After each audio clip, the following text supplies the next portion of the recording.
Reveja a trajetória de Arthur Gradin, um dos grandes nomes da cosmetologia no Brasil.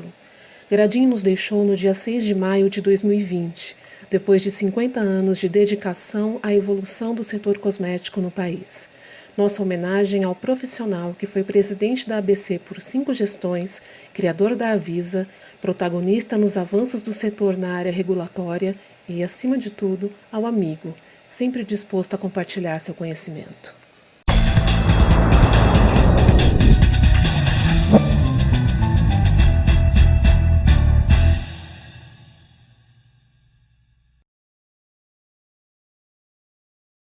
E minha mãe, meu avô também era brasileiro, neto, meu pai era neto de italianos, da Itália, daí o nome Gradin, não é porque minha mãe é portuguesa, nascida em Portugal, tanto que me conferiu o passaporte europeu. Ela veio para o Brasil com 9 anos de idade. Né? O seu Gradin tem uma particularidade, ele é filho único, né? Filho único. Então eu tive uma vida assim, uma infância maravilhosa. Eu estudei no Grupo Escolar Rodrigues Alves, da qual eu trouxe o diploma aqui, primário, no Grupo Escolar Rodrigues Alves. Depois eu fiz o ginásio vocacional do Estado, que chamava-se Oswaldo Aranha. Era um ginásio estadual, experimental.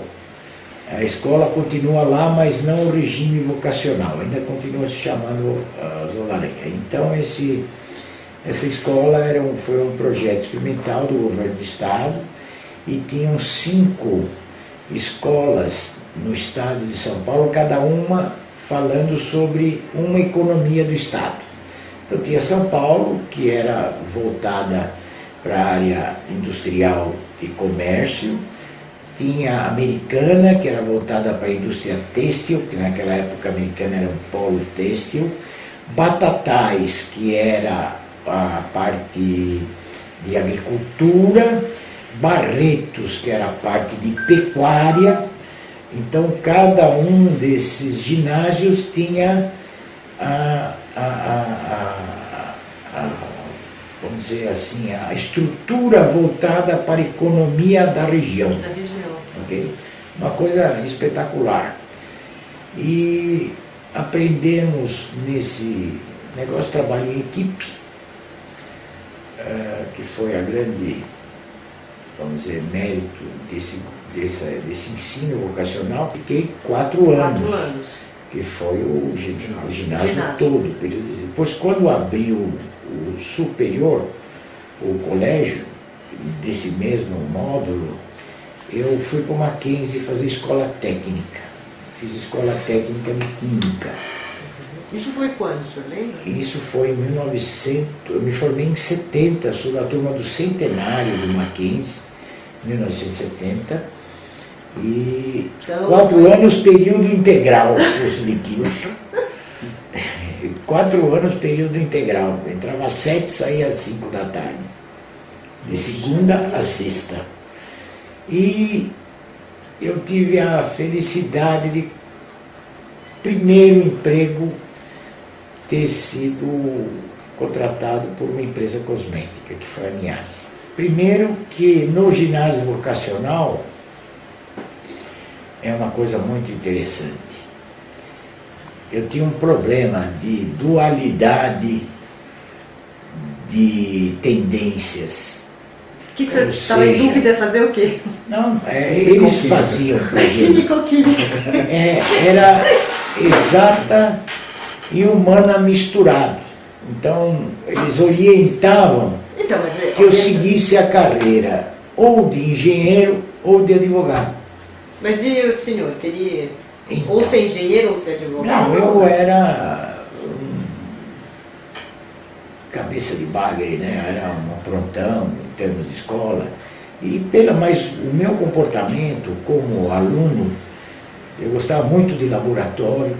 Era super aplicadíssimo. Esse gosto de laboratório, ele veio, acho que natural, né? Ou seja, não teve nenhuma predisposição assim infantil de eu chegar a um laboratório, mas veio de perfume, né?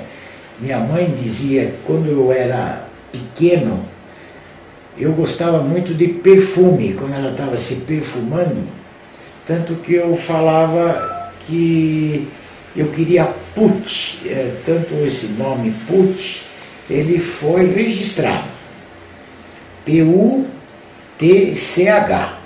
né? Tem o Puch espanhol, mas ela, uma coisa que ela falava, você, isso depois que eu entrei na Niaga, ela falava, você, Arthur, você gostava muito de perfume, muito de cheiros, né? Então, quando eu estava me perfumando, você chamava aquilo de Puch, né? E ficou esse nome, tanto que quando ela me falou isso, eu gravei e falei, poxa, que pelo menos de alguma coisa veio essa tendência. Mas o meu comportamento escolar, a minha vocação para laboratório, é que eu sempre gostei de vidros, eu tinha coleção de vidro velho, de perfume, quando eu não deixava ninguém jogar nada fora, ficava com aqueles vidros e o gosto pelos cheiros, mas isso há muito tempo atrás. E na escola, esse caminho vocacional, que era ou laboratório, porque lá tinha a parte laboratorial de química, tinha a parte de artes industriais, que era torno, encapa-livro, ensinava a vocação, digitação, práticas comerciais, técnico, né?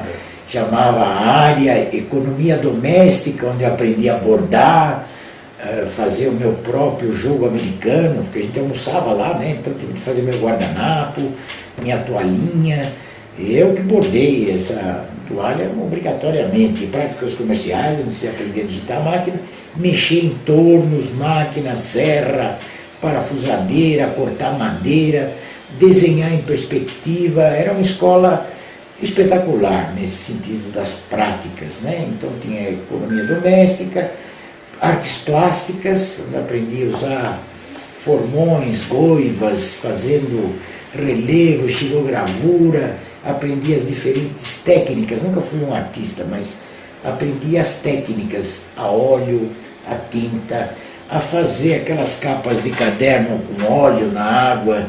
Milton deve conhecer bem isso, que você põe, mergulha e fica aquele desenho, eu usava muito em livros antigos, aquela imagem toda de tintas. Então foram 4 anos que me abriram uma cabeça do qual eu não tinha oportunidade, se não fosse aquela escola, de conhecer nada, porque nós éramos muito simples, a família do meu pai e minha mãe era uma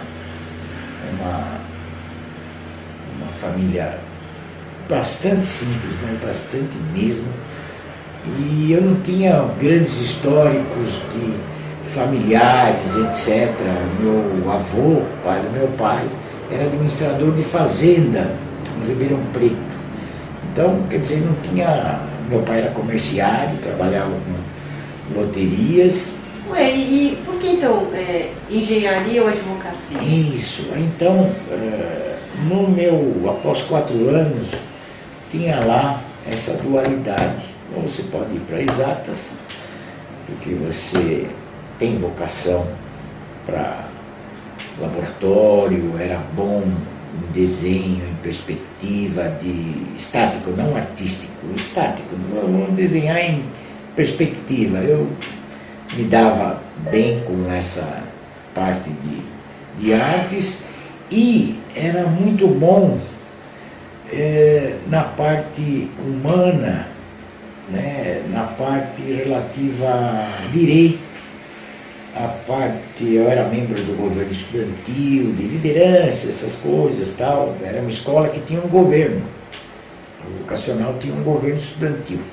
Era membro do governo estudantil, então sempre envolvido em coisas da comunidade, e me envolvi muito nisso. Era representante de classe, naquela época lá, era deputado, cada classe tinha um representante que eles formavam na Assembleia, tanto que foi uma escola que foi fechada quando da instauração do regime militar. Nós estávamos lá quando houve o regime militar, e essa história, se você entrar no vocacional, no site, você vai ver toda a história, porque foi todo mundo, os professores foram caçados, foram presos, porque era uma escola que ela tinha um perfil diferenciado, pensava em Brasil, se estudava de dentro para fora, ou seja, não aprendia quem descobriu o Brasil, quem descobriu a América. Eu aprendia sobre a minha comunidade, meu vizinho, porque que todo bairro tem uma escola, uma igreja, uma padaria, entender o que é sociedade, né?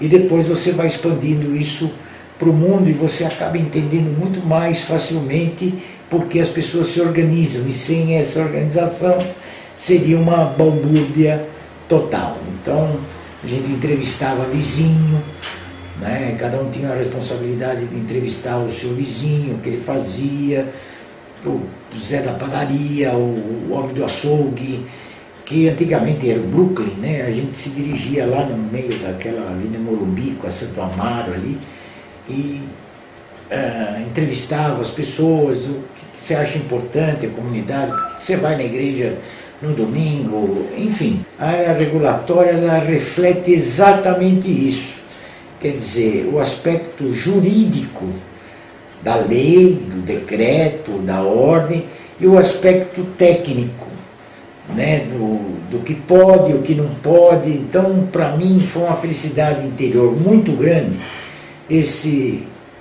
essa minha empatia, tanto que eu tive a vida toda envolvida com isso, nunca mudei de área, sempre senti um prazer, e depois montei minha empresa que continua com isso, né? Nunca me interessei por comércio, né?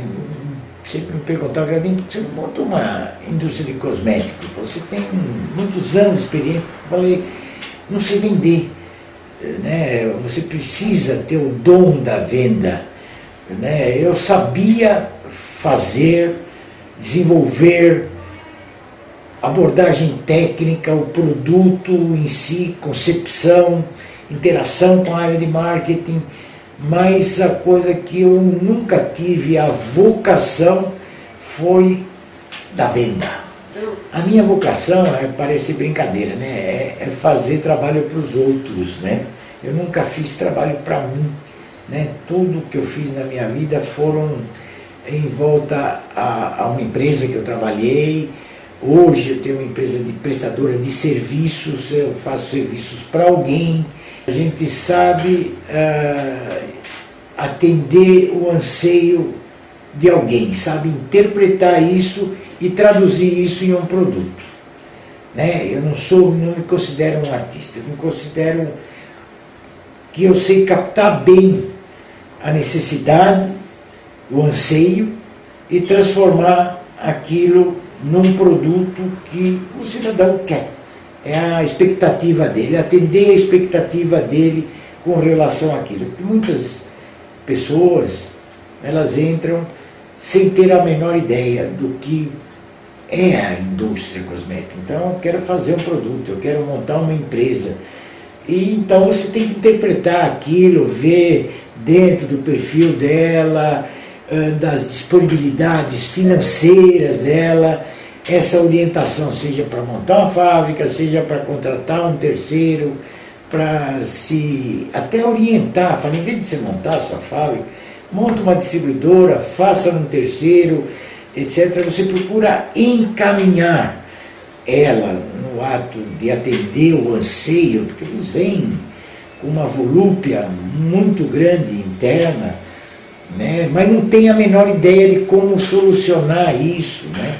Em geral se trata regulatório como burocrático, onde não é nada daquilo, né? Não se pode confundir burocracia com a parte do requerimento legal para você se habilitar naquela atividade, né? É uma coisa assim que é muito difícil das pessoas entenderem, né? Agora, quando o senhor descobriu que o senhor tinha uma grande vocação para interpretar o que as pessoas desejam, o senhor saiu do Mackenzie, quando o senhor saiu do Mackenzie, o senhor já tinha essa... Bom, eu tenho essa vocação para interpretar. O senhor foi convidado a trabalhar na NIASE? Não, como é que foi? Como é que o senhor chegou na NIASE? Isso, era obrigatório o último ano do curso técnico de Química, como era o dia inteiro, eu não podia trabalhar. Então, o último ano você fazia à noite e tinha que fazer o estágio, chamado estágio. Tá. Então, eu comecei a procurar estágio.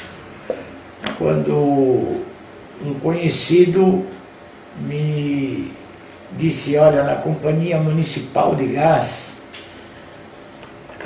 você consegue esse estágio que você está precisando. E lá fui eu. Primeiro, foi um dilema achar a companhia, porque aqui era o Parque Dom Pedro inteiro, tudo era com gás.